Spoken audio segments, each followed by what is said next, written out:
Secret Service will change former President Donald Trump's security plan following the assassination attempt on Saturday. The Republican National Convention starts today in Milwaukee. Trump still has to announce his running mate. ABC's Perry Russom is in Milwaukee.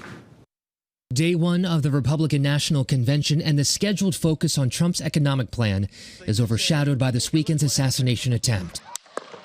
Trump says he is reworking his convention speech, telling the Washington Examiner, "The convention is a chance to bring the country together. I was given that chance." Security at the RNC is a top concern. The designation that we have here in the city of Milwaukee for this convention is a national special security event. It is the highest designation. President Biden addressing the nation last night, asking Americans to lower the political temperature. There's no place in America for this kind of violence, for any violence ever. Investigators say the man suspected of trying to assassinate Trump at a rally in Butler, Pennsylvania Saturday is Thomas Matthew Crooks, a 20-year-old who worked at a nursing home. He was a registered Republican with no known history of mental illness and no criminal history. The FBI says it's confident Crooks acted alone.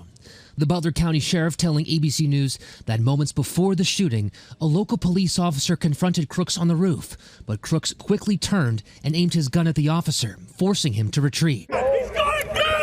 The Secret Service is facing major questions as to how the shooter was able to get so close to Trump. A direct line of sight like that to the former president should not occur, and we are going to really study the event independently and make recommendations. The same agency is in charge of protecting the RNC. The Secret Service says they've been planning for this event for more than a year. We're not anticipating any changes to our operational security plans for this event. One person was killed at Trump's rally, Pennsylvania Governor Josh Shapiro identifying him as Corey Comparator, his family posting tributes online. Shapiro says the firefighter died protecting his family.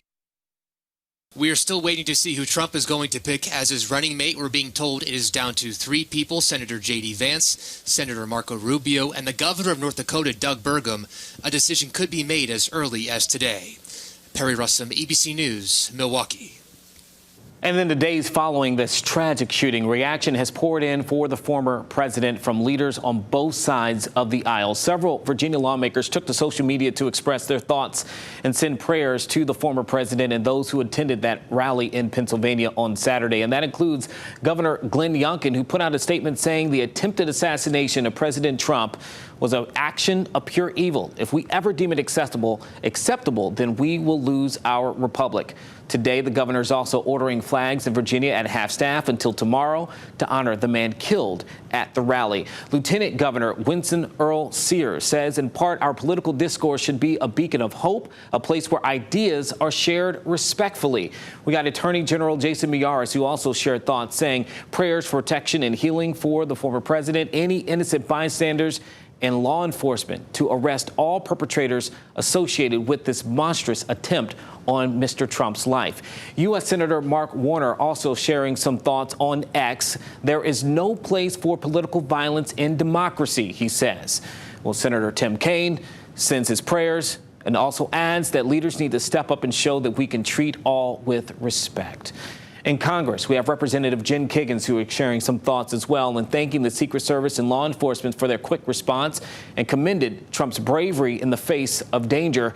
And Virginia State Senator Louise Lucas says she's disgusted by the events that occurred. She says political violence has absolutely no place in our democratic systems.